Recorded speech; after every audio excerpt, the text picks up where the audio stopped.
ಮುತ್ತ ನಮಸ್ಕಾರ ರೀ. ನಮಸ್ಕಾರ. ಆರಾಮಿದ್ದೀರಿ? ಆರಾಮಿದೀಪ. ಎಲ್ಲಿ ನಡ್ತೀರಿ ಮುತ್ತ?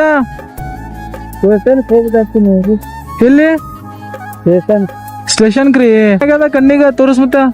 ಅದು ಏನಾಗ್ಯಾವ ಈಗ ಪಕ್ಕ ಆಗ್ಯಾವ ಕಣ್ಣಿನ ಮ್ಯಾಲ. ಹೋ ಹೋ ಹೋ ಹೋ ಹಿಂಗ ನೋಡ್ರಿ ಈಗ. ಹಾ ಹಾ ಹಾ. ಮಕ್ಕಳು ಏನ್ ಮಾಡ್ತಾವ? ಏನ್ ಮಾಡ್ತಾವ್ರಿ ಸುಡಗಾಡ ಮಕ್ಕಳು. ಯಾಕ? ಹೌದು ಯಾರ ಬಂದು ನೋಡಲ್ಲ ಮಾಡಲ್ಲ. ಯಾಕೆ ನಿಮ್ಗೆ ನೋಡಲ್ಲ ಅವರು? ದವಾಖಾನಿಗೆ ತೋರ್ಸಲ್ಲ? ಅಯ್ಯಪ್ಪೋ ಎಂತ ಮಕ್ಕಳು. ದವಾಖಾನಿ ಗುಲ್ಬರ್ಗನಾಗ ಅದ ಚಲೋ ಅದ, ನಾ ಹೇಳ್ತೀನಿ ನಿಂದ್ರಿ. ಇನ್ನು ಕುಂದ್ರಿ, ನಿಮ್ಗೆ ಆಟೋದಾಗ ಕುಂಡ್ರಿಸ್ ಬಿಡ್ತಾ, ಗಾಡಿ ಮೇಲೆ ಕುಂದ್ರಿ. ಏನ್ರಿ ಆಟೋ ಅಣ್ಣ, ಈ ಮುತ್ತವ್ರೀಗ ಜೇಮ್ಸ್ ಹಾಸ್ಪಿಟಲ್ ಬಳಿ ಬಿಡ್ರಿ, ಕುಂದ್ರಿ. 100 ರೂಪಾಯಿ ಆತವ. ಇದು ದವಾಖಾನಿಗೆ ಇರ್ಲಿ ಅಲ್ಲಿ. ಹಾ ಇಟ್ಕೋರಿ ಇದು ಅಲ್ಲಿ ಬೇಕಾಗ್ತಾವ ಗೌರ್ಮೆಂಟ್ ಹಾಸ್ಪಿಟಲ್ ಅಲ್ಲಿ. ಹಾ ಸೌಕಾಸೋರಿ. ಹಾ